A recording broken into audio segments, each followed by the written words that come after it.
Hello and a very good morning to all. Students, in today's video lesson, you all are going to give a listening ear to a beautiful and an amazing story. That is, The Journey to the Great Oz.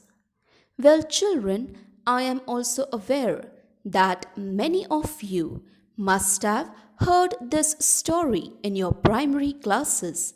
Some of you must have read it with the help of a storybook, and some of you must have also seen it as a movie. But, my dear children, in the lesson that is given to you in your textbook, here we are going to read, learn, and understand only a part of the main story. Now, when I say a part of the main story, it means that the main and the full story is actually written in the famous novel book entitled The Wizard of Oz.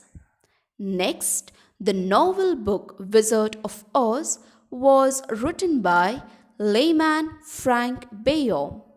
He has written many other books about Oz. Further, you as children should also know that The Wizard of Oz is a classic novel storybook that is well known and famous as fantasy of children's literature. Fantasy of children's literature means all the stories written in the novel book Wizard of Oz are just imaginary stories. There is no reality attached to it.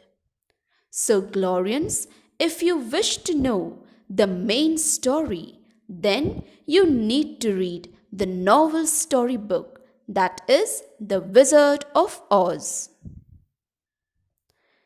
Now, since the entire story cannot be involved in your standard 5th textbook, due to this reason, only a part of the story, that is, the journey to the Great Oz, is mentioned as a lesson in your textbook. So, students, with all this bit of introduction, now let's move on to read, learn, and understand lesson number 21, that is, The Journey to the Great Oz.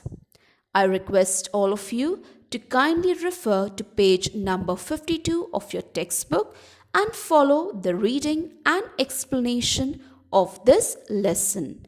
Here I begin. Lesson number 21, The Journey to the Great Oz. The Wizard of Oz is a well-known fantasy of children's literature. Fantasy means imaginary. It tells the story of Dorothy, who is vexed with her dog Toto. Vexed means taken away suddenly. So it tells the story of Dorothy, who is vexed with her dog Toto by the cyclone to the wonderful land of Oz. There she meets the Tin Woodman, who needs a heart, the Scarecrow, who needs brains, and the Cowardly Lion, who needs bravery. They all want to see the Wizard of Oz, the only person who can help them. So, students, here's an account of a part of their journey to the Emerald City of Oz, where the wizard lives. You all need to read the Wizard of Oz storybook to find out what happens next. Further, you should also know that The Wizard of Oz was written by layman Frank Baum. He has written many other books about Oz. This classic novel was also made into a movie. So, students, here in the introduction part, it has been stated that the little girl Dorothy has been taken away suddenly along with her dog Toto by the cyclone to the wonderful land of Oz. Now here the girl meets the Scarecrow, who needs brains, then the Tin Woodman, who needs a heart, and the cowardly lion who needs bravery. So all of them want to meet the Wizard of Oz because he is the only person who will help them. That's why, in order to get their problems solved, Dorothy and her friends start their journey to meet the Great Oz. Here I begin with the reading of the story. This was to be an eventful day for the travelers. They had hardly been walking an hour when they saw before them a great ditch that crossed the road and divided the forest as far as they could see on either side. It was a wide ditch, and when they crept up to the edge and looked into it, they could see it was also very deep, and there were many big jagged rocks at the bottom. The sides were so steep that none of them could climb down, and for a moment it seemed that their journey must end. So, students, in the very first paragraph, they have stated that this was going to be an eventful day for all these travelers. Eventful day means a day filled with excitement. And so, when they started with their journey, suddenly they came across a great ditch. Okay, ditch means it is a long, narrow trench that divides the road or the forest into two parts. Fine. So suddenly these travelers, they came across a very big great ditch, and as they came near the edge of the ditch, as you can see in the picture, all of them, they are standing near the edge of the ditch. That is, edge means that is a borderline of the ditch. So when they came near to the edge of the ditch, they saw at the bottom, when they looked down at the bottom, what did they see?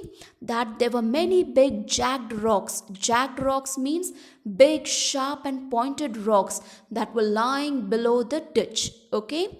And besides this, they also saw that the sides of the ditch, they were very steep. Steep means they were very slanting, that if anyone, okay, would try to climb down the ditch, that person was surely going to slip down, okay, because the sides of the ditch were very slanting in nature.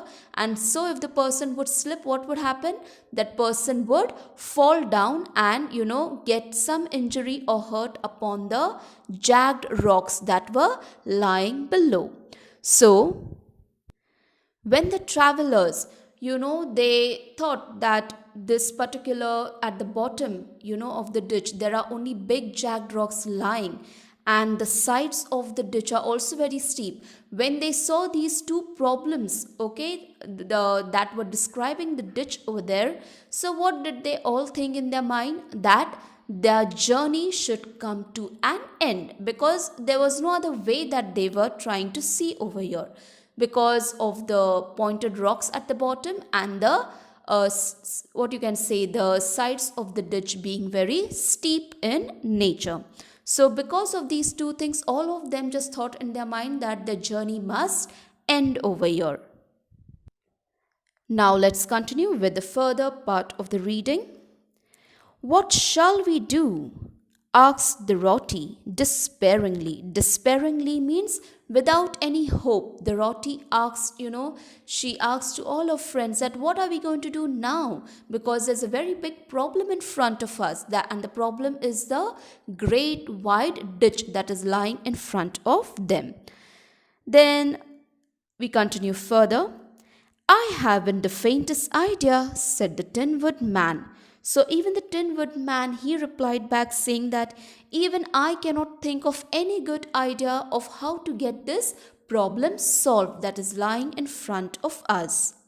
And the lion shook his shaggy mane and looked thoughtful. So, what did the lion do? He did not say anything, but he expressed himself with a particular action, that is, by shaking his shaggy mane. Now, shaggy mane means his hairy neck, okay? So, he just he also gave up, okay, even I cannot think of anything like how to get this problem solved. But the scarecrow said, "We cannot fly, that is certain. Neither we can climb down into this great ditch. Therefore, if we cannot jump over it, we must stop where we are." So here we find the scarecrow, telling to his friends that, "Look, friends, we cannot fly, okay? Nor we can climb down this ditch because of the problems of the ditch. So the only way is to jump over the ditch. But if we cannot even jump over the ditch, then what are we supposed to do? We all have to end up our journey over here. That means we need to stop where we are." So after listening to the scarecrow, let's see what happens next. "I think I could jump over it," said the cowardly lion, after measuring the distance carefully in his mind. "Then we are all right," answered the scarecrow, "for you can carry us all over on your back, one at a time." "Well, I'll try it," said the lion. "Who will go first?" So, students, here, after the scarecrow's suggestion of jumping, that time the lion, he just, measured the distance of the ditch in his mind. And he, questions his own self that whether he will be able to jump or no. So, after measuring that particular distance, okay, of ditch in his mind, then the lion, he spoke out to his friends saying that, "Friends, I can try to jump over it, okay, but I am not giving you any guarantee or any assurity, or I cannot tell you 100% that I will be successful, because I am only going to try. If I am successful, okay, in jumping and crossing over the ditch, then I can take you all one at a time." So, by after having this conversation word, then the lion asked all his friends, like, "Friends, who would like to go first on my back?" Continuing with the reading part of the story given on page number 53. "I will," declared the scarecrow, "for if you found that you could not jump over the gulf, the roti would be killed, or the Tin Woodman badly dented on the rocks." Dented means get injured, okay, on the rocks below. "But if I am on your back, it will not matter so much, for the fall would not hurt me at all." "I am terribly afraid of falling myself," said the cowardly lion. "But I suppose there is nothing to do but try it. So get on my back and we will make the attempt." Attempt means we will try. So you're in this paragraph, okay, when the lion said that, "Okay, I will try," okay, and when he, asked his friends, like, "Who would like to travel on my back first?" That time again the scarecrow, he suggested saying that, "Lion, it's better from all of them, you first take me on your back."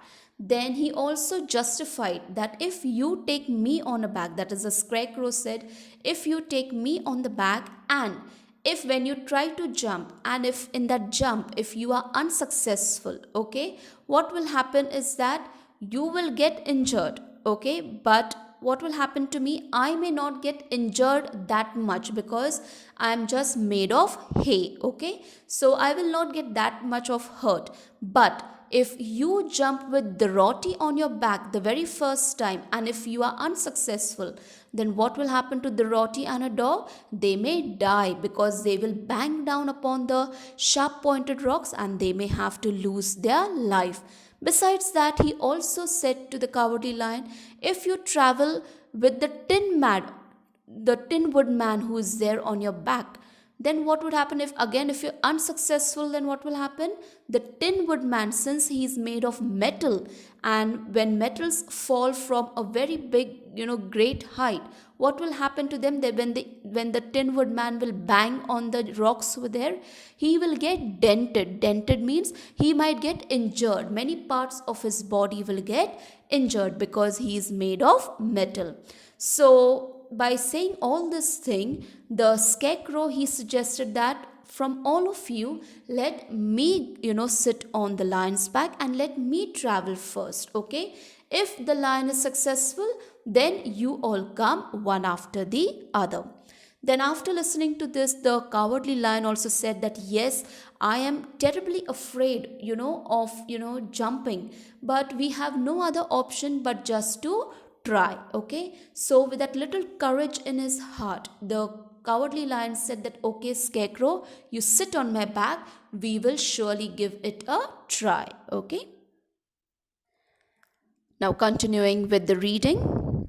The Scarecrow sat upon the lion's back, and the big beast walked to the edge of the gulf and crouched down. Crouch down means a position wherein you stand with legs close to the body. Okay, normally when you see the animals, when they have to catch any victim or the prey that is lying in front of them, they will slowly crouch down in a position so that they are able to jump upon their victim or their prey that is in front of them. So this was the same position that the lion also positioned himself, that is, he crouched down. Why don't you run and jump? Asked the Scarecrow. Because that isn't the way we lions do these things, he replied. Then giving a great spring means a great jump, he shot through the air and landed safely on the other side. They were all greatly pleased to see how easily he did it. And after the Scarecrow had got down from his back, the lion sprang across the ditch again. So here we can see that after the suggestion given by the Scarecrow sat upon the lion's back, and as soon as he sat, the lion, he nicely positioned himself, okay, in order to take that great jump so that he is able to cross over the ditch. So after he positioned, within no time, he just shot through the air. Shot through the air means he took a great jump. And it so happened that the lion was successful in jumping, and he managed to take the Scarecrow, in a very safe manner across the other side of the ditch. Now, after the Scarecrow, he got down from the lion's back, then again the lion, he came back to the previous side of the ditch where Dorothy, her dog Toto, and the Tin Woodman, they were standing. So now let's see the further part of the story. Dorothy thought she would go next. So she took Toto in her arms and climbed on the lion's back, holding tightly to his mane with one hand. The next moment, it seemed as if she were flying through the air. And then, before she had time to think about it, she was safe on the other side. The lion went back a third time and got the Tin Woodman. And then they all sat down for a few moments to give the beast a chance to rest, for his great leaps had made his breath short, and he panted like a big dog that has been running too long. So here in this particular paragraph, we have seen that after reaching the Scarecrow safely on the other side of the ditch, the lion, he comes back, then he takes Dorothy, okay, and her dog Toto on his back, and in a similar manner, he manages to reach Dorothy and her dog Toto safely on the other side of the ditch, and in that similar manner, he also manages to, reach safely the Tin Woodman on the other side of the ditch. So once this Cowardly Lion, he manages to take all his friends, okay, to the other side of the ditch, what do the friends do? They give the lion little time to rest. Why do they give the lion the time to rest? Because the lion has been continuously jumping from one side of the ditch to the other side of the ditch. So because of this action of jumping continuously from one corner to the other, what happened? The lion was breathing very fast. Okay, so in order to get his body settled down, in order to give rest to the lion's body, they told the Cowardly Lion that you take little rest. Okay, and once your body is settled down, once you get back to normal, then we will continue with our journey. So after all this thing had happened, and the lion, he helped his friends to cross this great wide ditch. Okay, that was like a big problem in front of them. Okay, so after getting this problem solved, now let's see further what happens next. So all these travelers now, they found the forest very thick on this side, and it looked dark and gloomy. Dark means a lot of dark, there's no light. Gloomy is also a lot of darkness spread around. After the lion had rested, they started along the road of yellow brick, silently wondering each in his own mind if ever they would come to the end of the woods and reach the bright sunshine again. To add to their discomfort, they soon heard strange noises in the depths of the forest, and the lion whispered to them that it was in this part of the country that the Kalidas lived. What are the Kalidas? Asked the girl. So, students, here in this paragraph, we come to know that after the friends had given, time to rest for the Cowardly Lion, then after the Cowardly Lion, he took a little bit of rest, and when he said that, okay, now let's continue with our journey. So as they continued with their journey on the other side of the ditch, they found the forest, okay, on that part of the ditch. How the forest was? It was very thick. Thick means only trees and trees to be seen. Okay, you could find very thick forest cover over there, and besides that, it was very dark and gloomy. Dark and gloomy means there was no light to be seen. It was just dark because of the thick trees that was present everywhere around. So seeing at that particular surrounding, they all started to get scared. So they all were scared inside their heart, and each one was thinking in their mind that will this forest cover come to an end, because they wanted to get out and meet the Wizard of Oz. So all were just like walking slowly, little bit scared in their heart. And as they were walking, suddenly what they heard? Some noises. Okay, very weird, very strange noises. And when they heard those noises, they got all the more scared. Okay, because already it was dark around them, and suddenly in between, when they heard those noises, they were really very frightened. And in between that, what did the Cowardly Lion? He said to them that, friends, it is in this part of the forest that the Kalidas lived.